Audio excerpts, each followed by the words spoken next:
j'espère que vous allez bien. Je me présente, je m'appelle Aménan et bienvenue sur l'éveil ivoirien. Aujourd'hui, nous allons parler de toutes les personnes, donc tous les immigrants qui décident finalement de quitter le Canada. Et c'est vraiment triste, mais le Canada actuellement est le pays développé ayant le taux le plus élevé de nouveaux immigrants qui décident de partir. Moi personnellement, j'ai la possibilité de parler avec énormément de gens à travers les réseaux sociaux et donc je pense détenir certaines clés qui permettent de comprendre en fait ce qui se passe, pourquoi il y a autant de gens qui partent, pourquoi il y a des personnes qui décident de partir sans avoir la résidence permanente ou même la nationalité et pourquoi il y a des personnes beaucoup plus stratégiques, beaucoup plus stratèges qui décident de quitter le Canada juste après avoir obtenu la nationalité, donc le Saint Graal. J'aurais tellement aimé pouvoir vous mettre les liens des articles en commentaire ou en barre de description, mais malheureusement YouTube a tendance à restreindre les vidéos qui font ça, donc on va éviter. Mais si vous faites vos recherches sur internet, vous allez vous rendre compte qu'il y a énormément d'articles qui parlent de ça. Il y a des universités qui ont fait des études sur ce genre de choses, sur ces sujets. Si vous êtes à l'aise en anglais, vous allez même tomber sur beaucoup plus de recherches, d'articles, de cabinets de conseil, ainsi de suite, qui évaluent ce phénomène car c'est inédit.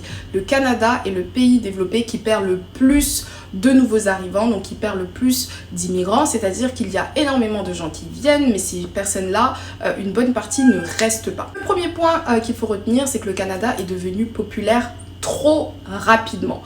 C'est-à-dire que du jour au lendemain, tout le monde a commencé à parler du Canada, tout le monde a commencé à vouloir venir au Canada et la majorité des gens qui viennent, selon moi, viennent pour les mauvaises raisons.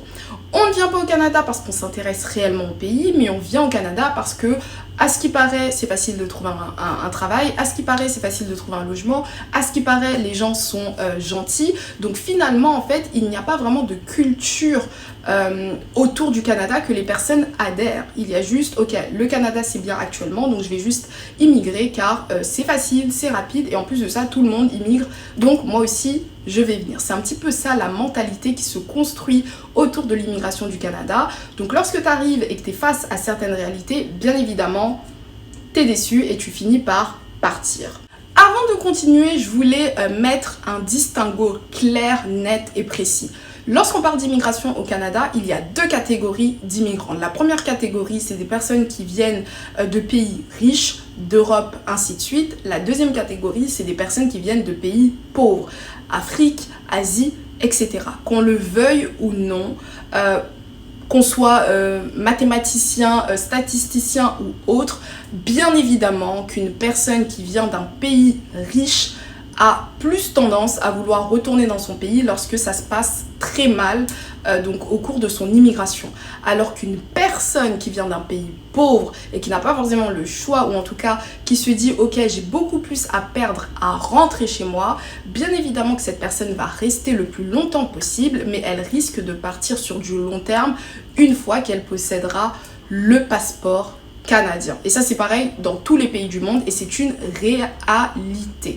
Donc il y a énormément de personnes lorsque je fais des vidéos qui parlent des points un petit peu négatifs du Canada qui disent oui mais nous on s'en fout dans tous les cas, on vient d'Afrique, on veut immigrer parce que c'est la galère en Afrique etc. Et je suis juste en mode ok vous avez peut-être raison mais il y a beaucoup d'Africains. Il y a beaucoup de personnes au Canada qui viennent de pays pauvres qui en réalité sont extrêmement riches eux-mêmes, qui sont même beaucoup plus riches que des personnes venant de pays plus riches, donc d'Europe, ainsi de suite. Et vraiment, croyez-moi, parce que lorsque vous voyez les coûts de la scolarité au Canada, les coûts du logement, ainsi de suite, vous vous rendez compte que n'importe qui ne peut pas juste venir s'installer parce que c'est facile d'immigrer. Deuxième point qui pousse les gens à quitter le Canada lorsqu'ils font quelques années ou quelques mois ici, c'est vraiment le côté idéalisation. C'est-à-dire que lorsque tu souhaites immigrer quelque part, la plupart du temps, tu penses qu'au côté positif, qu'au bien que ce pays va t'apporter et tu oublies que tout pays au monde a des côtés négatifs. Donc après, bien évidemment, les côtés positifs et les côtés négatifs sont subjectif en fonction des personnes, des familles, de ton vécu, de là où tu viens, etc.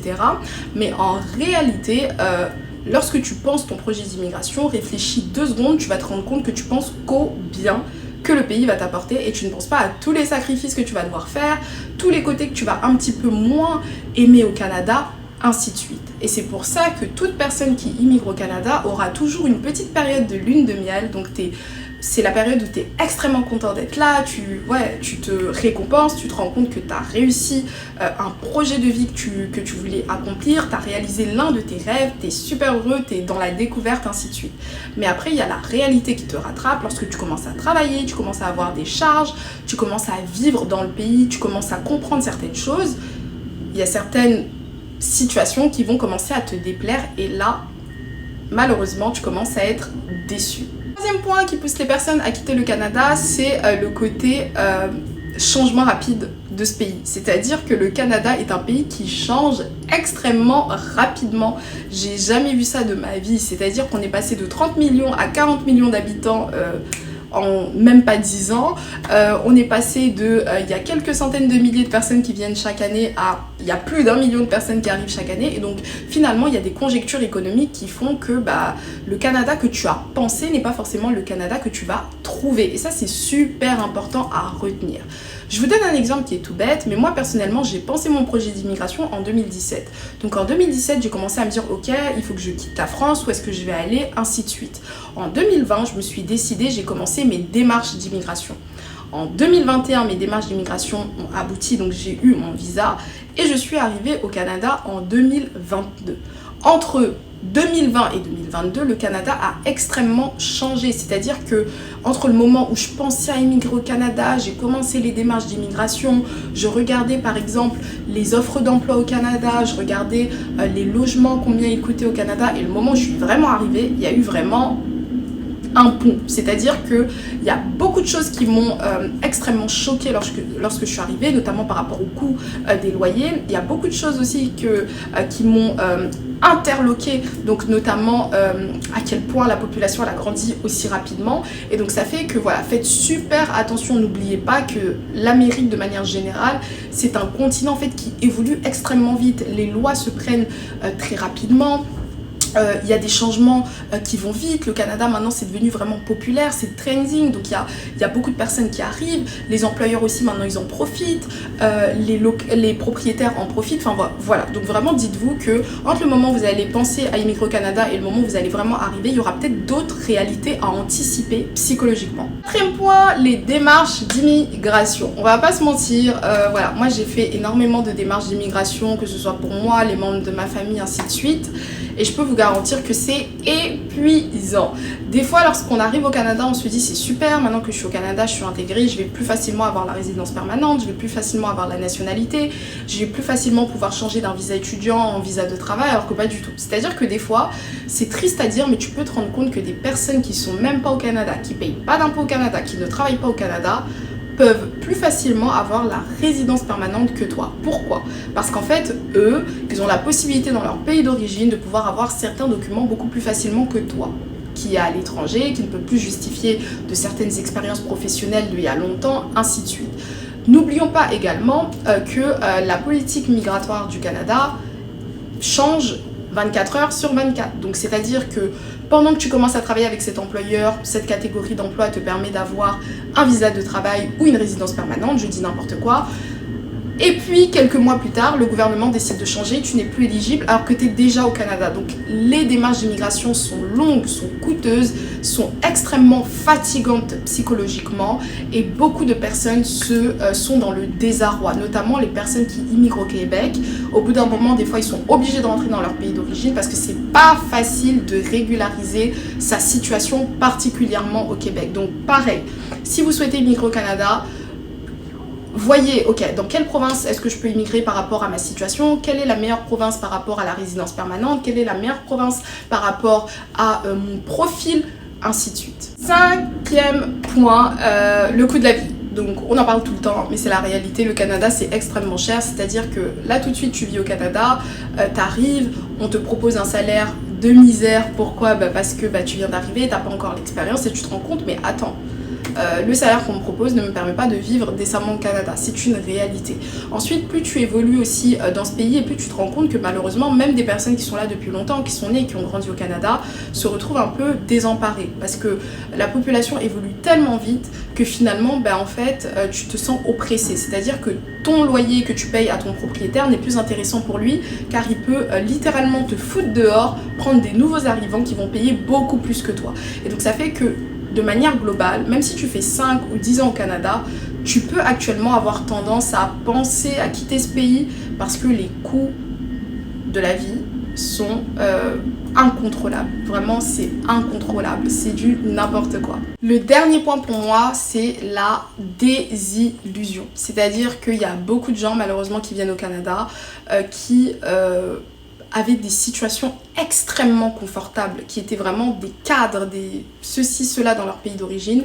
Et du jour au lendemain, ils arrivent au Canada, ils sont obligés de commencer au bas de l'échelle, ils sont obligés de recommencer à zéro. Et puis sur du long terme, même après avoir eu la résidence permanente, même après avoir eu la nationalité, ils se rendent compte que leur niveau de vie au Canada a baissé. Et ça, c'est pas qu'une problématique du Canada, c'est vraiment une problématique de tous les pays qui accueillent de l'immigration. On a tendance en fait à toujours porter donc un mauvais regard sur les personnes qui immigrent, mais il y a des talents, il y a des personnes qui sont médecins, il y a des personnes qui sont ingénieurs, il y a des personnes qui vraiment qui ont des talents de ouf, qui arrivent, qui se sacrifient, qui décident de faire des services à la clientèle, des boulots comme ça, etc.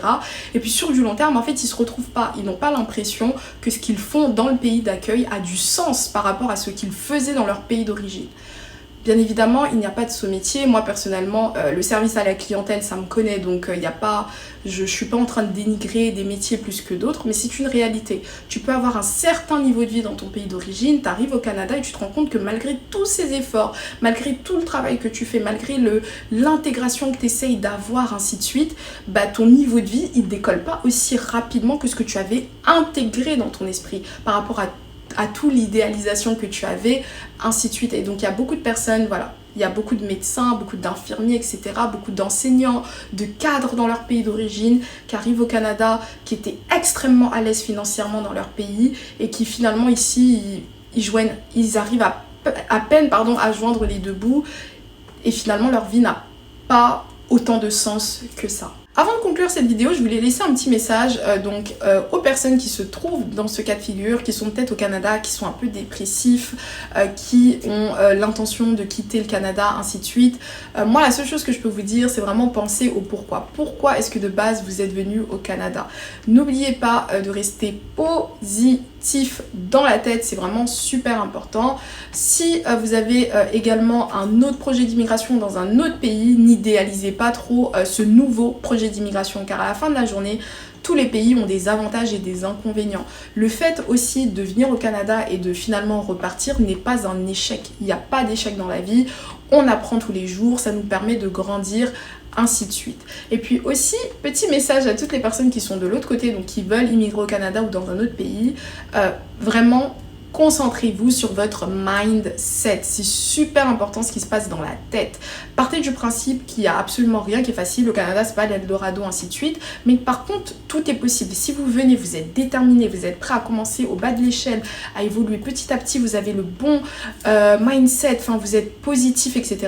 Il n'y a aucune raison que ça se passe mal. Chaque expériences sont différentes. Certaines fois elles sont bonnes, certaines fois elles sont mauvaises, mais à la fin de la journée, il faut expérimenter de soi-même pour en tirer ses propres leçons. Ce sera tout pour cette vidéo, je pourrais en parler des heures et des heures car il y a énormément de points à prendre en compte, mais on n'est vraiment pas ici pour faire une vidéo d'1 heure. Si vous avez d'autres suggestions par rapport à cette vidéo, par rapport aux causes qui pousseraient des personnes à finalement venir prendre la nationalité et se barrer, ou même venir ne même pas rester quelques années et puis partir, dites-le moi en commentaire, ça me ferait plaisir d'avoir vos retours. Donc je vous souhaite une excellente fin de journée, début d'après-midi, début de journée, fin de soirée, peu importe. Et moi je vous dis à la prochaine pour une prochaine vidéo. N'oubliez pas de vous abonner, commenter, liker, partager. Bye bye!